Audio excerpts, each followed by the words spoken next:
Dengan itu kita berharap tidak terjadi kerusakan yang lebih parah, sehingga kita bisa efisien.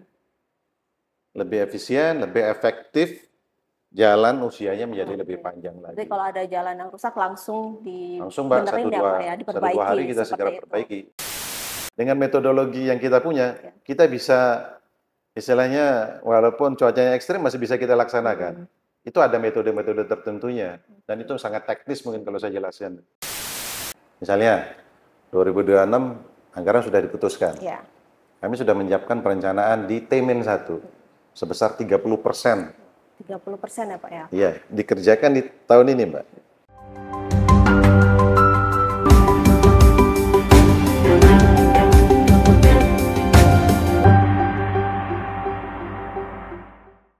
Assalamualaikum warahmatullahi wabarakatuh Tribuners. Jumpa lagi bersama saya Septiana Eka dalam podcast Wawancara Eksklusif. Pada episode kali ini kita akan membahas tentang perjalanan pembangunan infrastruktur Kabupaten Malang 2025. Mulai dari pemantapan jalan mantap, pembangunan drainase, hingga pendanaan non-APBD bersama narasumber Bapak Hairul Isnaidi Kusuma, STMT selaku Kepala Dinas PU Bina Marga Kabupaten Malang. Assalamualaikum warahmatullahi wabarakatuh Pak. Waalaikumsalam warahmatullahi wabarakatuh. Sehat Assalamualaikum ya, Pak, ya? Tribuners. Sehat ya Pak ya? Sehat, alhamdulillah. Alhamdulillah sehat. Nah, Pak Hairul Isnaidi Kusuma ini biasa dipanggil dengan sebutan Pak Oong ya Pak ya? Betul. Oke, Pak, kita kan ini akan membahas tentang kinerja pencapaian Dinas PU Bina Marga Kabupaten Malang selama 2025 dibandingkan tahun sebelumnya 2024 dan progres kedepannya di tahun 2026. Mungkin bisa diceritakan nih Pak kepada Tribuners yang ada di rumah, capaian selama tahun 2025 itu seperti apa kira-kira? Baik, terima kasih Mbak Eka. Di penghujung tahun 2025 ini kami ingin sedikit bercerita. Ya, Pak. Ada beberapa program baik di jalan maupun jembatan maupun drainase yang telah kami lakukan. Yang utama perlu kami sampaikan bahwa tingkat kemantapan jalan kita pada saat ini sudah mencapai hampir 80%. Hampir 80% ya Pak ya? Artinya dari 1.644 itu, 1.644 km panjang jalan kabupaten, itu belum termasuk jalan poros-poros desa, itu sudah 80% adalah jalan mantap. Jalan mantapnya adalah jalan dalam kondisi baik dan kondisi sedang. Bukan jalan dalam kondisi rusak ringan atau rusak sedang.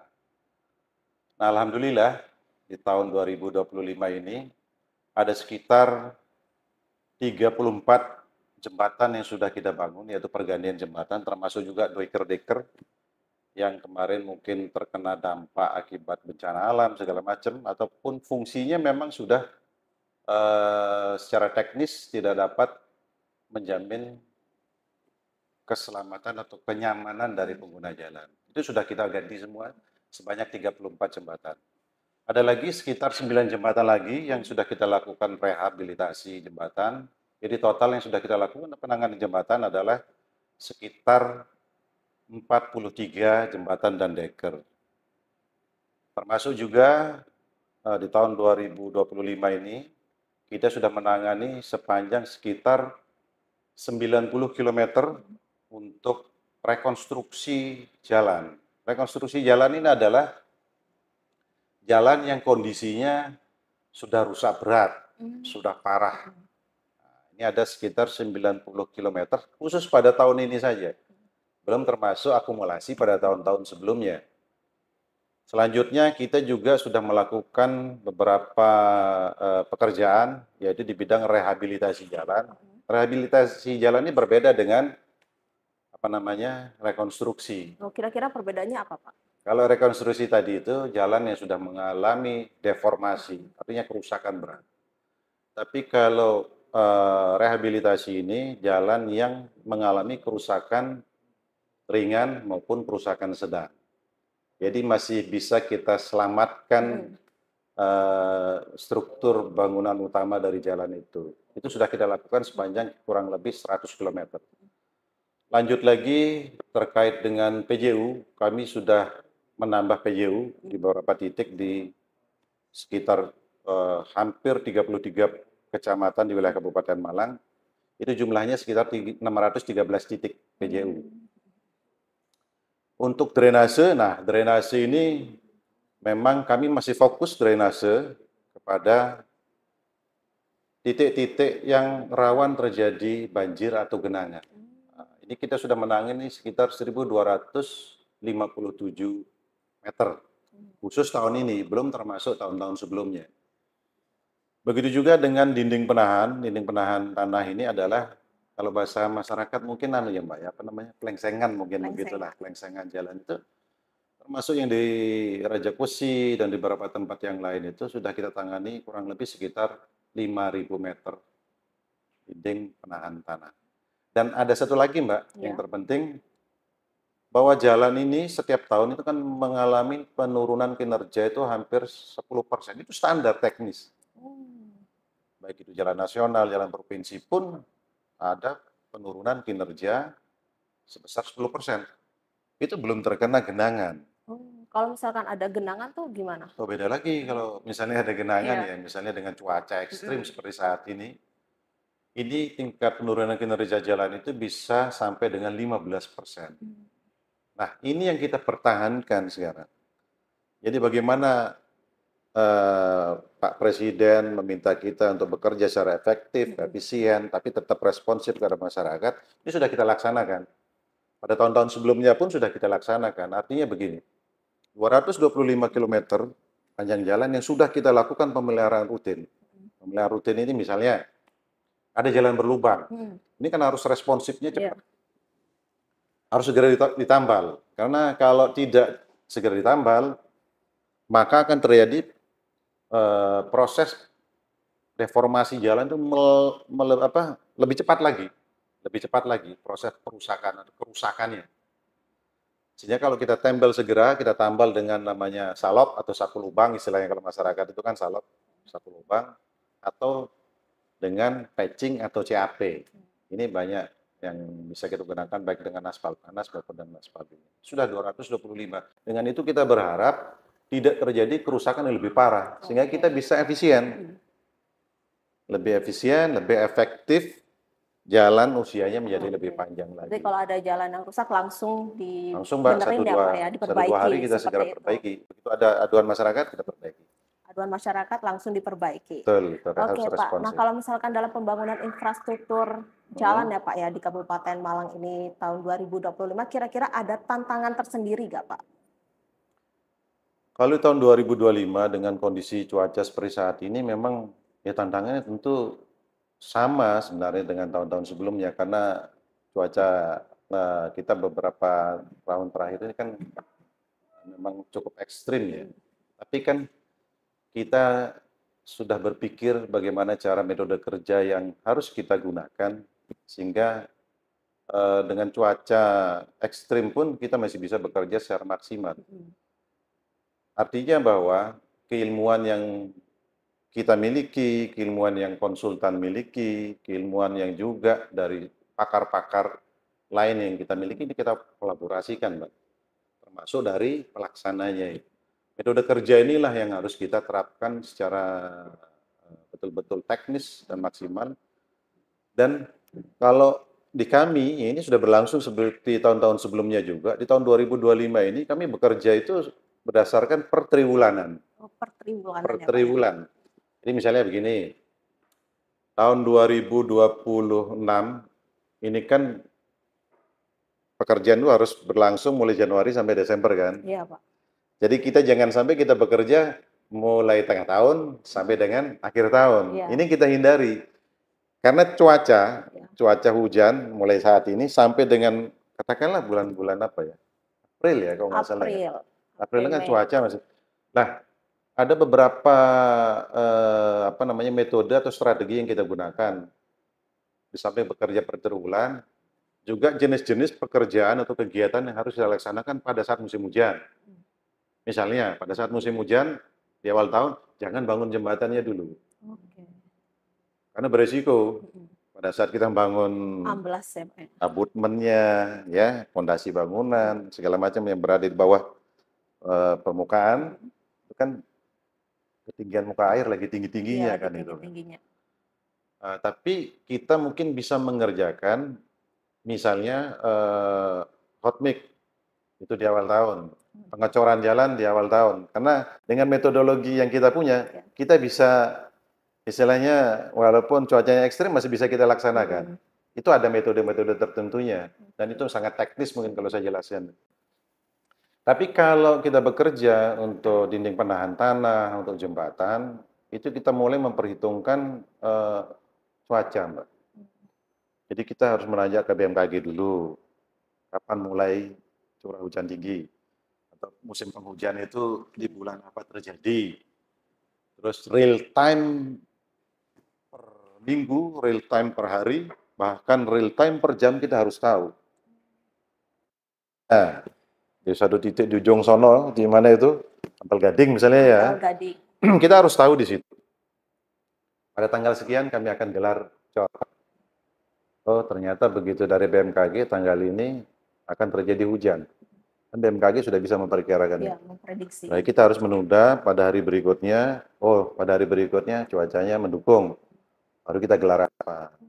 Gelar mixingnya hasilnya akan maksimal. Tidak ada prosesnya ya Pak, ya langsung ujuk-ujuk bangun kayak gitu. Enggak seperti itu. Jadi kalau jembatan, nah kita masuknya mulai musim yang mendekati musim kemarau lah atau musim hujannya sudah reda. Sudah mulai mereda. Itu mulai kita lakukan pengadaan untuk jembatan, dinding penahan tanah, dan pekerjaan-pekerjaan lain yang berhubungan langsung dengan air, seperti drainase gitu loh Mbak. Berarti tantangannya tadi cuaca saja kah atau ada tantangan lain?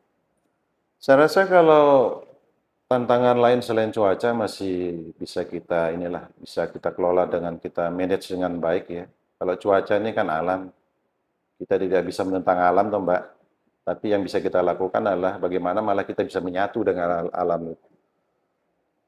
Jadi ya seperti saya jelaskan tadi, karena kita bisa menyatu dengan alam, maka beberapa metode yang harus kita laksanakan. Kalau masalah yang lain-lain seperti sumber daya manusia segala macam tidak ada kendala. Tidak ada kendala ya Pak ya. Berarti faktornya utamanya ini adalah cuaca dalam betul. Pembangunan infrastruktur di Kabupaten Malang tahun 2025 ya Pak ya. Betul. Nah Pak, kalau misalkan kita berbicara tentang dana APBD ya Pak ya, ini kan infrastruktur jalan juga didukung oleh dana APBD dan juga non APBD ya Pak ya. Mungkin yang non APBD ini bisa dijelaskan Pak, dananya bersumber dari mana saja? Begini ya, sesuai dengan arahan Pak Bupati bahwa dengan keterbatasan anggaran yang kita punya, yang baik ya, dengan panjang jalan 1.644, itu jalan kabupaten. Belum termasuk jalan poros desa sepanjang 2.044 km. Jadi hampir 4.000 km dengan anggaran yang terbatas yang kita miliki, tentu kita dalam tanda kutip masih agak kesulitan. Sehingga Pak Bupati selalu memberikan arahan kepada kami, terutama untuk Bina Marga yang memang tupoksinya di bidang jalan dan jembatan. Banyak-banyaklah cari bantuan ke provinsi maupun ke pusat. Nah, itu sudah kita lakukan, alhamdulillah. Berkat arahan dari Pak Bupati dan Pak Sekda, kita dapat bantuan itu ada beberapa, Mbak Eka. Satu, Gondang Legi Balikambang sepanjang 31 kilo. Itu untuk bangunan fisiknya aja, itu sekitar 340 miliar. 340 hanya miliar. Untuk fisiknya saja. Nah, sekarang dari existing 7 meter menjadi 13 meter. Selanjutnya kita juga mendapat bantuan impres jalan daerah, yaitu dari Kalipare, Donomulyo, sampai dengan Pantai Modangan. Ada sebagian sudah dilaksanakan, tahun kemarin kita mendapat 40 miliar. Tahun ini kita ditambahkan untuk ruas tersebut, insya Allah sudah disetujui sebesar 11 miliar juga. Selanjutnya ada bantuan, itu namanya impres jalan daerah. Jadi impres jalan daerah atau IJD. Selanjutnya kita dapat bantuan lagi di ruas Kepanjen Paga. Ruas Kepanjen Paga kita dapat bantuan itu sekitar kurang lebih 15 miliar untuk tahun ini. 15 miliar. Itu ada pelebaran jalan nanti di situ. Termasuk juga lapisan hot mix-nya akan diperbaiki oleh pemerintah pusat. Selanjutnya lagi kami juga mendapatkan bantuan untuk ruas Selorojo Krisik Sulorejo Gresik yang menghubungkan Blitar dengan Kabupaten Malang yang sebelah barat, itu dapat bantuan 10 miliar. 10 miliar ya Pak ya. Ya, ada lagi Mbak selain Ada itu. lagi. Kita dapat bantuan juga tahun ini melalui BK-Prov, itu sebanyak atau sebesar 5 miliar rupiah. Ruasnya adalah ruas Paga Sumber Manjing Kulon. Masih ada satu lagi Mbak yang perlu kami sampaikan, mungkin selain itu kami juga berusaha untuk melakukan upgrade status jalan. Upgrade status jalan ini kan penting. Iya. Kalau kita serahkan ke atas, otomatis anggaran yang kita gunakan selama itu jalan itu bisa kita gunakan untuk ruas-ruas jalan lain yang di wilayah Kabupaten Malang.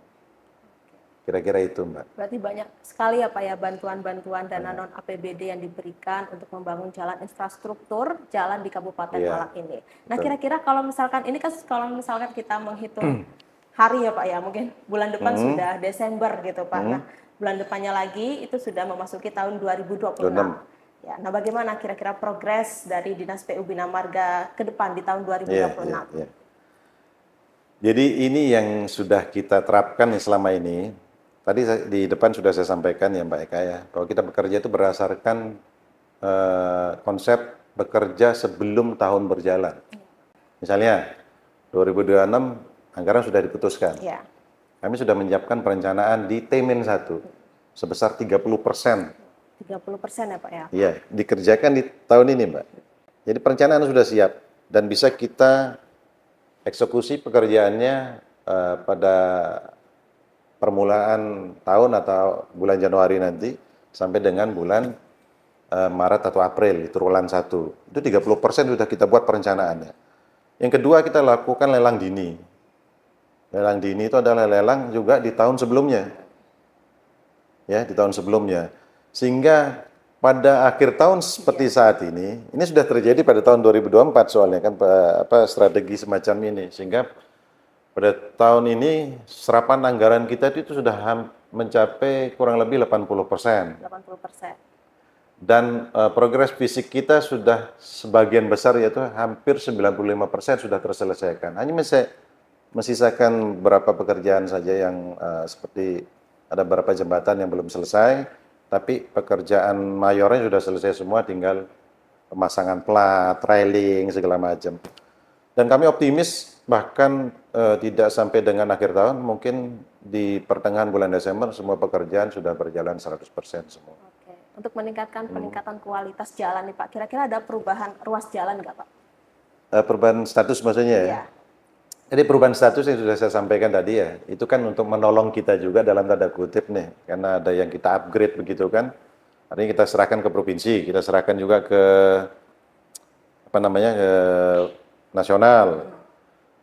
Panjang Paga, secara alat Gondang Legi Balekambang panjangnya 31 kilo. Memang statusnya penetapannya SK belum turun, tapi sudah dalam proses ke sana.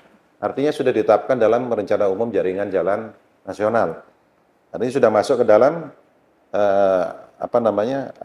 ajuan untuk menjadi jalan nasional. Dan penetapan status jalan itu kan sekali dalam 5 tahun. Makanya prosesnya harus melalui RUJJ dulu, nanti penetapan fungsi sampai dengan. Dan satu lagi ada yang sudah kita upgrade menjadi jalan provinsi, yaitu jalan dari batas kota Malang yang di Mangliawan itu, sampai dengan Tumpang, sampai dengan naik lagi Wonomulyo, terus naik lagi ke arah Bromo sampai dengan rest area Gubuk Klakah sepanjang kurang lebih 26,7 km. Berarti sudah berubah status jadi jalan nasional. Sudah, kalau yang itu sudah fix menjadi jalan provinsi yang tadi.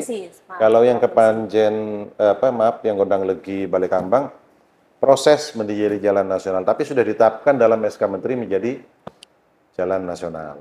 Oke. Nah, terakhir nih Pak, melihat capaian yang begitu positif ya Pak ya, apa harapan Bapak untuk pembangunan infrastruktur jalan Kabupaten Malang di tahun 2026 dan bagaimana masyarakat bisa merasakan manfaatnya? Kalau harapan kami sih, jalan ini kan adalah bagaimana menghubungkan atau mengkoneksikan, artinya terjalin konektivitas antara Malang Utara, Malang Timur, Barat, Tengah, dan Selatan.